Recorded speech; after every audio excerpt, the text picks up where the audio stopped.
तो किसी भी व्यक्ति को अपने खिलाफ गवाही देने के लिए बाध्य नहीं किया जाएगा। गवाही देने के लिए बाध्य नहीं किया जाएगा।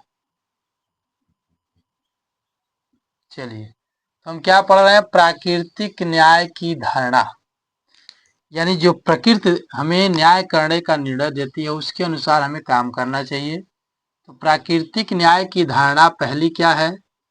किसी भी अभियुक्त को निर्णय से पहले अपना पक्ष रखने का पूर्ण अधिकार है।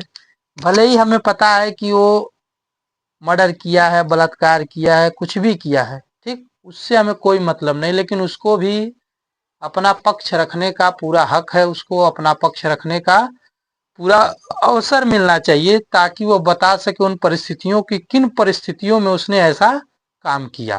ठीक। दूसरा है, न्यायाधीश को निर्णय सुनाने से पहले दोनों पक्षों को ध्यान से सुनना चाहिए। जो न्यायाधीश है उसको निर्णय सुनाने से पहले दोनों पक्षों को ध्यान पूर्वक सुनना चाहिए। ऐसा नहीं कि एक पक्ष की बात सुन लिए, दूसरे पक्ष की बात नहीं सुने और निर्णय सुना दिए, तो ऐसा नहीं करना चाहिए। ऐसा करना यानी प्राकृतिक न्याय के खिलाफ है। अगला है, न्यायाधीश को निर्णय सुनाते समय अपने विचारों, पूर्वाग्रह और व्यक्ति को दूर रखना। पूर्वाग्रह, इसको मैं थोड़ा आपको डिफाइन करता हूँ। पूर्वाग्रह क्या होता है? विचार तो समझ रहे हैं कि उसका जो व्यक्तिगत विचार होता है, अभिव्यक्ति यानी वो जो कुछ बोलना चाहता है, कहना चाहता है। ठीक। पूर्वाग्रह का मतलब है कि ऐसे कुछ पूर्वाग्रह चलते हैं कि इस जाति का आदमी है तो चोर ही होगा, इस जाति का आदमी है तो साव ही होगा, वो कभी चोरी नहीं कर सकता है। ठीक। ये है तो बड़े उच्च वाले कुल के हैं, ये कभी चोरी नहीं कर सकते हैं। तो ये सब प्राकृतिक न्याय के खिलाफ है। आप अपने पूर्वाग्रह को अपने पास रखिए, वर्तमान की स्थिति को देखते हुए आप निर्णय सुनाइए। अपना पूर्वाग्रह उसमें मत पेशिए, नहीं नहीं ये तो ऐसा ही होता है। ठीक।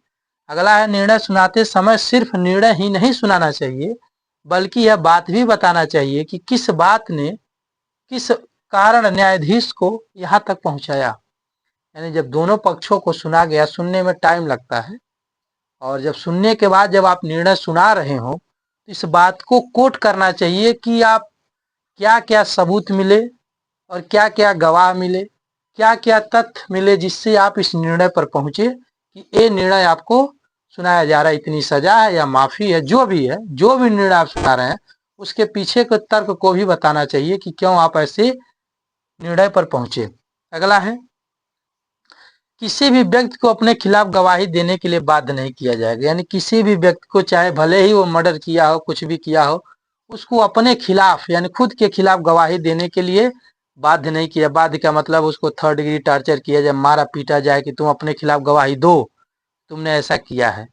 तो पुलिस द्वारा दी गई गवाही कोर्ट में एडमिसेबल नहीं होती, यानी मान्य नहीं होती है। ठीक। जब तक वो कोर्ट में खड़े होकर ये नहीं कहेगा कि मैंने जो पुलिस को गवाही दी है वही सरासर सही है, तब तक वो मान्य नहीं होगी। अगर वो गलत कहता है कि जबरदस्ती मारपीट करके हमसे गवाही लिया गया है, तो वहीं पे कोर्ट क्या करेगी? उसको खारिज कर देगी। इसीलिए कोर्ट क्या करती है? पुलिस की गवाही को मान्य नहीं करती है, खुद अपने सामने बुला करके उस कैदी से, बंदी से पूछती है कि हाँ ये क्या क्या इसमें सच्चाई। चलिए, आज के लिए इतना ही है प्राकृतिक न्याय की धारणा। Thank you very much.